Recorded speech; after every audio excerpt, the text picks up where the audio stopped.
Islamic টানে অভিনয় ছাড়েন। সানা বলছেন, অবাক লাগে কেন কিছু পুরুষ স্ত্রীকে ছোটখাটো পোশাক পরার অনুমতি দেন।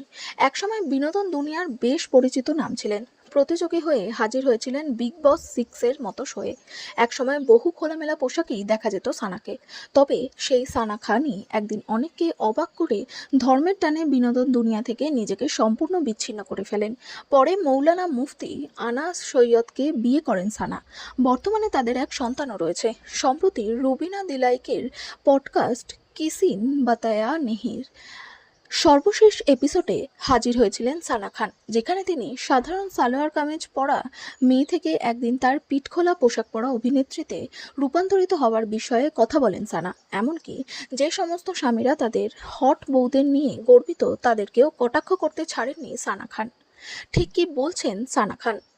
সানা বলেন, প্রত্যেক পুরুষই চায় তার স্ত্রী শালীন পোশাক পরুক, কিন্তু যখন দেখি যে পুরুষরা তাদের স্ত্রীদের আট শার্ট বা ছোট পোশাক পরতে দেয়, তখন আমি অবাক হই। বুঝতে পারি না সমস্যাটা কোথায়। অন্য পুরুষরা যখন আপনার স্ত্রীকে হট বলেন, সেটা কি আপনার ভালো লাগে? আপনি জানেন যে তিনি আপনার মহিলা। সানার প্রশ্ন, আমি অবাক হই পুরুষরা নিজের স্ত্রীকে এভাবে দেখে কিভাবে গর্বিত হতে পারে। তাদের আত্মসম্মান বোধ থাকা উচিত। আপনি তো জানেন যে তিনি আপনার স্ত্রী।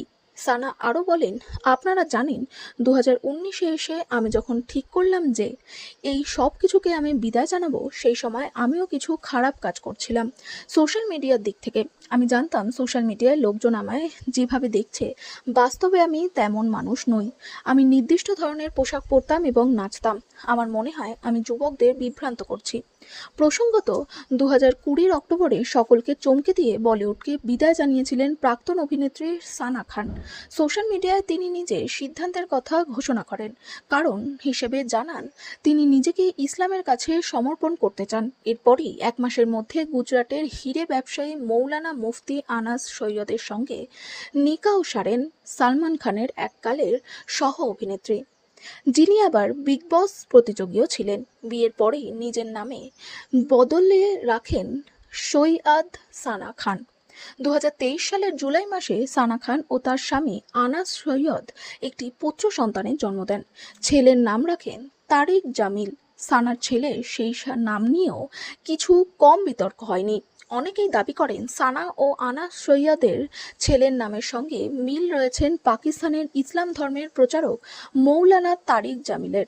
তার উপর জন্মের প্রথম দিন থেকেই ছেলেকে কোরআনের আয়াত শোনাতেও শুরু করেন সানা খান ও তার স্বামী। তার স্বামীর মতো তাদের সন্তানও যাতে ধর্মের পথে থাকে, সেদিকে কড়া নজর ছিল প্রাক্তন অভিনেত্রীর। এ বিষয়টি নিয়েও নেটপাড়ায় কিছু কম চর্চা হয়নি।